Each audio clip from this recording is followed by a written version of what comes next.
Hello everyone. In this video, we are going to discuss a doubt given by my student Ahana from TIGPS school, Palakata, class 12. The question is from the ODE, ordinary differential equation.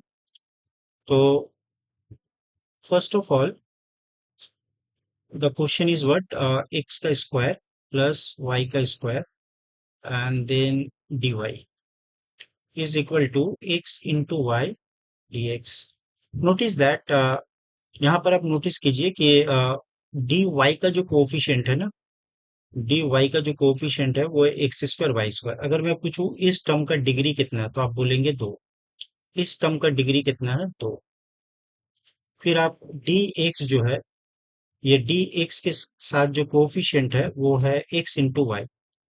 D x इसका जो coefficient है वो है x into Y.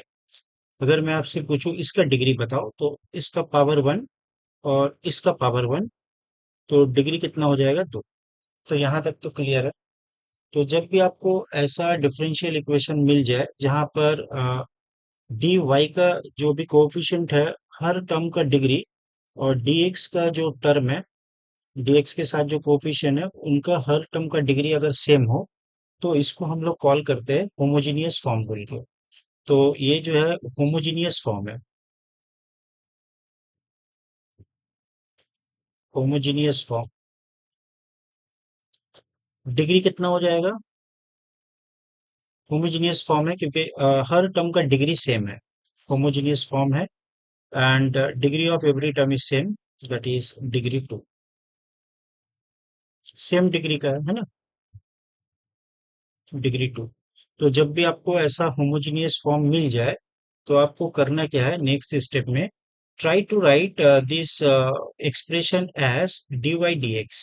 dy dx को आप ऐसे लिखो f of y by x, या फिर आप इसको ऐसे सजाने का कोशिश करो dx dy which is equal to function g of x by y। तो आई होप आपको क्लियर होगा।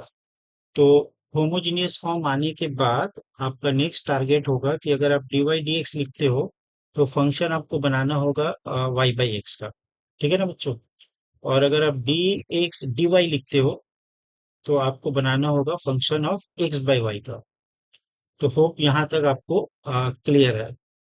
ठीक है ना? जल्दी से बोलो क्लियर है। तो नाउ हम लोग लिखते हैं डी वाई डी एक्स। तो डी वाई डी एक्स में क्या आ जाएगा? एक्स वाई का कोफिशिएंट न्यूमरेटर में और डी वाई का कोफिशिएंट डिनोमिनेटर में आएगा। क्रॉस मल्टीप्लाई करो, देखो सेम आ रहा है। तो मैंने डी वाई डी एक्स रखा है, तो मुझे फंक्शन कैसा बनाना है? वाई बाई एक्स का। तो वाई बाई एक्स का फंक्शन बनाने के लिए I am going to divide this whole term by x square. तो मैं ऐसा लिखूंगा एक्स वाई बाई एक्स का स्क्वायर, और यहाँ पर एक्स का स्क्वायर बाई एक्स का स्क्वायर प्लस वाई का स्क्वायर बाई एक्स का स्क्वायर। तो मैंने क्या किया बच्चों? मैंने इसको जल्दी से डिवाइड दे दिया न्यूमरेटर एंड डिनोमिनेटर को बाय एक्स का स्क्वायर। होप आपको यहाँ तक क्लियर है। टारगेट क्या है? क्योंकि ये होमोजीनियस है और मैंने लेफ्ट साइड में डी वाई डी एक्स रखा है, तो आपको भी ऊपर में y और नीचे में x ऐसा एक फंक्शन बनाना होगा। तो ये x और x से काट दो, आपके पास बचेगा y बाई एक्स।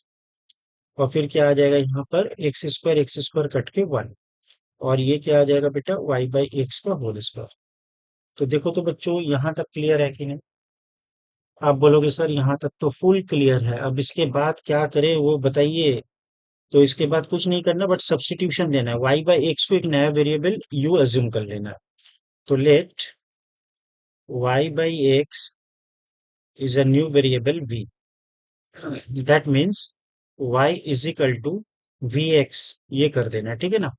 अब इसके बाद क्या करना है आपको? बोथ साइड को डिफरेंशिएटिंग करना है। Differentiating with respect to what? Differentiating with respect to x करना है। ठीक है ना? With respect to x। तो ये साइड क्या आ जाएगा? D y d x. और राइट साइड क्या आ जाएगा? v को कीपिंग फिक्स्ड, x का डेरिवेटिव x के रिस्पेक्ट में वन, फिर x को फिक्स करो और v का डेरिवेटिव लो डी वी डी एक्स। ठीक है ना? तो dy dx जहां आपको दिखेगा वहां लिखना होगा v plus x dv dx। ये होगा आपका एक्स डिवी dx। थोड़ा सा यहाँ पर y की तरह दिख रहा है। ये होगा आपका dv dx। तो हम लोग करेंगे क्या, ये वाला जो अपना इक्वेशन आया था ना dy dx, ध्यान से देखना, ये वाला जो पार्ट है, ये वाला पार्ट में अब हम लोग पूरा जो सब्स्टिट्यूशंस किया है उसको यूज करना है। ये वाला पार्ट जो सिंप्लीफाइड फॉर्म में आया था, ठीक है ना। तो जल्दी से बच्चों इसको बैठा दो। v plus x dv dx, v plus x dv dx is equal to y by x की जगह v होगा और ये वन प्लस वी का स्क्वायर। अब आप देख सकते हो कि यहाँ पर कुछ टर्म x और कुछ टर्म v का है। तो ऐसे में हम लोग करेंगे क्या, वेरिएबल सेपरेबल को काम में लगाएंगे, मतलब v वाले टर्म एक जगह रखेंगे, x वाले एक जगह, ठीक है ना। तो चलिए फिर x वाले एक जगह रखते हैं। ये y नहीं है, ये v है। x d v d x, और यहाँ पर आपके पास जाएगा y by one plus v square, ये v को यहाँ पर शिफ्ट कर दो, ठीक है। अब सिंप्लीफाई करते हैं, v माइनस वी का cube divided by one plus v का स्क्वायर। तो एक v कैंसिल हो गया। अब आपके पास लेफ्ट साइड में क्या है, x times of d v d x. तो dv के साथ हम लोग v का टर्म रखेंगे और dx के साथ x वाला टर्म। तो इसको आप यहाँ लेके आ जाओ। This will be one plus v का स्क्वायर बाय v का क्यूब, और ये साइड मेरा आ जाएगा माइनस माइनस और डी एक्स बाई एक्स, ठीक है ना। अब हम लोग दोनों तरफ इंटीग्रेशन कर देते हैं, दोनों तरफ इंटीग्रेशन कर देते हो। तो यहाँ पर देखो वन बाई वी क्यूब, इसका इंटीग्रेशन होगा v का पावर -2/-2, और v स्क्वायर बाई v, तो ये आता है वन बाई वी, जिसका डेरिवेटिव हम लोग करते हैं तो ये होता है लॉग ऑफ, और यहाँ पर आता है आपके पास minus log of x, minus log of x, ठीक है ना, माइनस लॉग ऑफ एक्स, और एक प्लस सी भी आ जाएगा, constant of integration. Next step में v का वैल्यू हम लोग क्या लिए थे, v is equal to y by x. तो इसको आप लिख दो y/2। अच्छा, ये v का पावर -2 है तो ये रेसिप्रोकल हो जाएगा, y बाई एक्स का रेसिप्रोकल x बाई वाई। तो आप लिखोगे एक्स स्क्वायर बाई वाई का स्क्वायर, लॉग ऑफ v मतलब log of y by x, ठीक है ना बच्चों।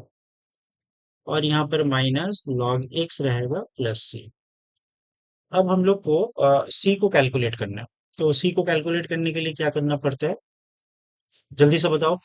तो यहाँ पर देखो एक इनिशियल कंडीशन है, जब x 1 होता है तो y भी 1 होता है। तो सेट या फिर पुट x इक्वल टू 1 और y इक्वल टू 1 इसमें पुट कर दो। x को 1 पुट कर देना है, y को 1 पुट कर देना है। तो यहाँ पर जैसे पुट करोगे लॉग का टर्म 0 हो जाएगा, log 1 0, यहाँ पर भी log 1 0, यहाँ पर आपके पास आ जाएगा x square by y square 1, और तो c का वैल्यू -12 आए, c का वैल्यू -12। तो आई होप यहाँ तक आपको क्लियर है कि मैंने c का वैल्यू कैलकुलेट कर लिया। यहाँ तक कोई डाउट नहीं होना चाहिए, ठीक है ना।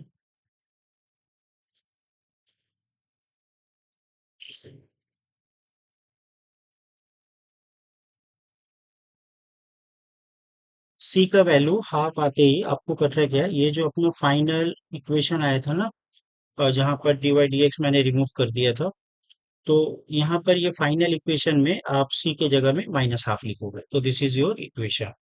तो अब क्या है कि नेक्स्ट देखिए, यहाँ पर बता रहा है कि जब x का वैल्यू x0 होता है तो y का वैल्यू e होता है। जब x का वैल्यू x0 होगा तो y का वैल्यू e होगा। Then we have to find what is x0 या x0। तो इसमें आप लिखिए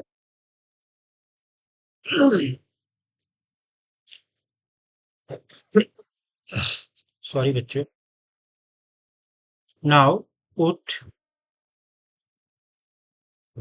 x equal to x not, इस इक्वेशन में x equal to x not put करते हैं। तो when we have y equal to e, तो x equal to x not, y equal to e put करना है। तो व्हाट वी हैव -1/2 एक्स का वैल्यू एक्स नॉट का स्क्वायर, वाई का वैल्यू ई उसका whole square, then l n, y का value e है और एक्स का value x naught, minus l n x naught -1/2 that is half. तो -1/2 x naught का स्क्वायर बाय ई का स्क्वायर प्लस एल एन का property use करते हैं, l n e minus l n x naught, right side में l n x naught -1/2।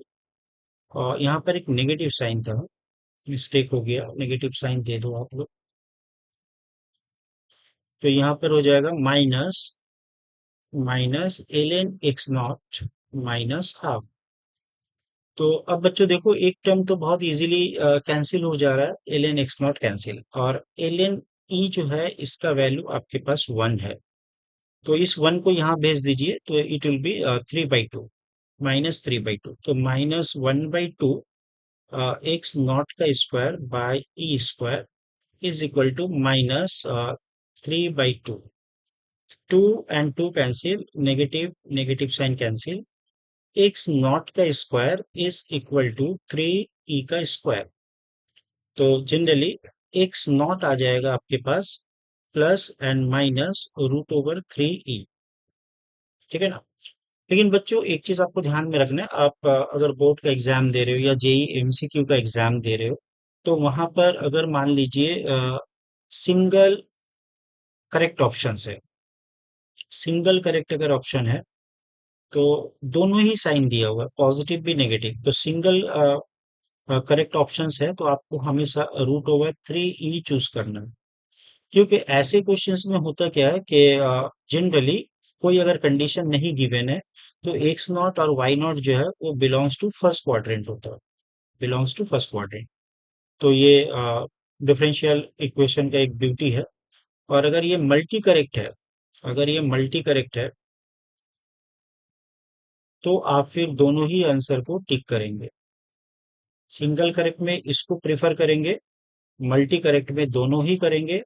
अगर आप board level में हो, बोर्ड लेवल का एग्जाम दे रहे हो, तो बोर्ड में सिर्फ आपको एक्स का वैल्यू √3 ही लिखना है। रीजन क्या है? क्योंकि यहाँ पर अगर आप कर्व का बहुत ज्यादा एनालिसिस करते हो, तो ये आपको पता चलेगा यहाँ पर डी वाई डी एक्स जो है वो पॉजिटिव है। और आप थ्रू आउट देखो ना, y का वैल्यू 1 है और फिर जो है y का वैल्यू e है, मतलब y का वैल्यू इंक्रीज कर रहा है, d y d x positive है, और x का वैल्यू, x नॉट का वैल्यू आपको लेना है, ठीक है ना। तो अगर आप एक्स नॉट को नेगेटिव बैठाते हो, तो यहाँ पर जब आप d y d x calculate करोगे, यहाँ से डी वाई डी एक्स, तो एक नेगेटिव आ जाएगा, तो जो हम लोग को एक्सपेक्टेड नहीं है। तो इसी के लिए बोर्ड लेवल में √3 ई लिखना है, सिंगल करेक्ट चॉइस में √3 ई लिखना है, मल्टी करेक्ट में आप दोनों ही डालेंगे।